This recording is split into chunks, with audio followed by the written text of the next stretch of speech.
ne dim sakt që do të ketë rritje të çmimit. Ju po prisni dyfishim të rritjes së çmimit të energjisë. Tu i pa trendet. Patjetër. Unë besoj që minimumi do të jetë 70 deri në dyfish. Duhet të theksu që Kosova nuk ka resurs tjetër të energjisë përpos energjisë elektrike. Pra nuk kemi as gaz, as alternativa tjera të cilat prodhuesit në Kosovë, që është mendoj grupi më i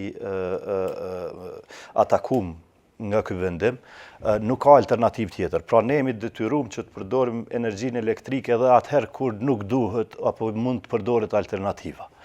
Dhe duke qenë që e përdorim energjinë elektrike, energjia elektrike në prodhim, në rastin ton, nuk është diçka që aq sot muj me përdor ma pak edhe e kam prodhimin njëjtë.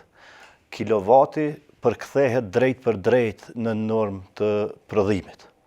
Pra, nëse kjo është e tillë, atëherë me këtë liberalizim të tregut që po ndodhe, që është një luftë që po vazhdon në mes të biznesit edhe zërres kohë gjatë në mënyrë që të arsyetojmë njëri tjetrin mbi atë se si po bëhet ky liberalizim, ne dim sakt që do të ketë rritje të çmimit. Unë mendoj që edhe zoti Pireva këta mundet me dëshmu, për shkak se kur flasim për tregjet Hupexi i Hungarisë apo Alpexi, çmimet mesatare të vitit kalum kanë qenë gati dyfish me çmimet të cilat momentalisht furnizohet biznesi i Kosovës.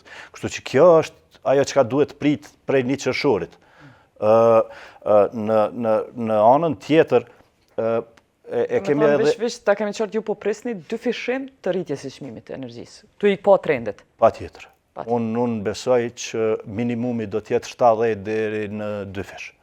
70% deri në dyfish. Kjo do të ndodhë. Edhe mos ndodhë këtë vit për ndonjë arsye caktuar, vitin tjetër do të ndodhë.